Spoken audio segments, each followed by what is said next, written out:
সর্বভারতীয় রাজনৈতিক দলগুলির সমর্থন লাভের উদ্দেশ্যে ফের দিল্লি গেলেন চাকরিহারা শিক্ষক শিক্ষিকা এবং শিক্ষাকর্মীদের একাংশ। আজ সকালে দিল্লির উদ্দেশ্যে রওনা দেন তিনজন।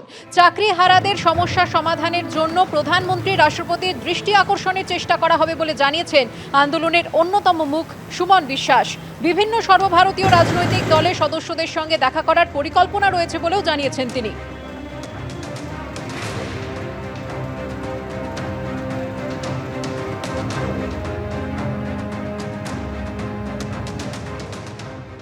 স্কুল সার্ভিস কমিশন তারা একটা বেআইনি নোটিশ, বেআইনি গেজেট প্রকাশ করেছে।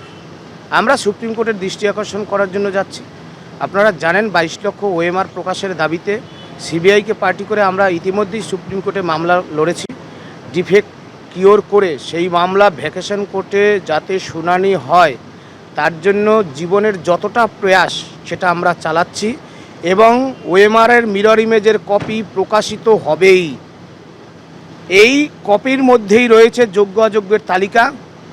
সকল যোগ্যজন যারা আছে যোগ্য ওয়েটিং প্রত্যেকের চাকরি বাঁচবে। মেঘালয় পুলিশের ডিজিপি জানাচ্ছেন কি সোনামি তিনজন সুপারিকেরাতে হায়ার করেছিল, সে টাকা দিয়ে তাদেরকে বলে কি তার স্বামী যিনি যার সঙ্গে তার বিয়ে হয়েছে তাকে খুন করতে হবে, এবং যখন 11ই মে বিয়ে হয় ইন্দোরে তাদের, এবং 20ই মে তারা হানিমুনের জন্য মেঘালয়ে যান।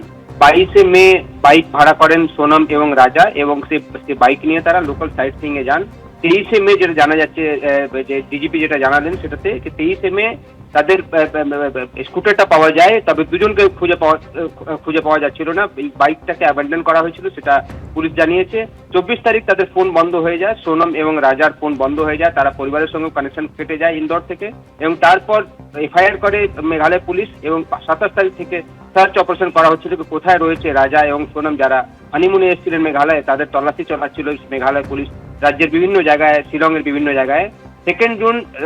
2রা জুন যেটা আমরা দেখি কি রাজা রঘুবংশীর বডি পাওয়া যায় একটা খালের, মেঘালয়ের শিলংয়ের পাশে একটা খালে তার বডি পাওয়া যায়, এবং তারপর থেকেও কিন্তু সোনম মিসিং ছিল, সোনমকে খুঁজে পাওয়া যাচ্ছিল না। গতকাল রাত্রিরে গাজীপুর, অর্থাৎ ইউপির ওয়েস্টার্ন ইউপিতে গাজীপুরের একটা ঢাবায় গতকাল রাত্রিরে 1টার সময় সোনম একটা ঢাবাতে যায়, এবং সেখান থেকে সে ফোন চায় কারোর সঙ্গে কথা বলার জন্য, এবং সে কাঁদতে থাকে। ঢাবা ওনার তাকে ফোনটা দেন, এবং সে তার মায়ের সঙ্গে কথা বলে জানায় যে সে বেঁচে আছে, এবং তখন ঢাবা ওনারই পুলিশকে ইনফর্ম করেন, ইউপি পুলিশকে, कि এখানে একজন মহিলা এসেছেন যিনি কাঁদছেন এবং তার শারীরিক অবস্থা ঠিক নয়। ये रात का 1 बजे का बात है, तो दुकान पे वो आई थी और रोते टाइम बोल रही थी कि भैया कॉल करना है घर पे। उसके बाद हम अपना मोबाइल लिए, वो अपने घर पे कॉल की। उसके बाद हम बोले आप वहाँ पर जाके बैठ जाइए, पुलिस को कॉल किए, पुलिस आई, उसके बाद वो पुलिस लेके गई है, इतना ही बात है।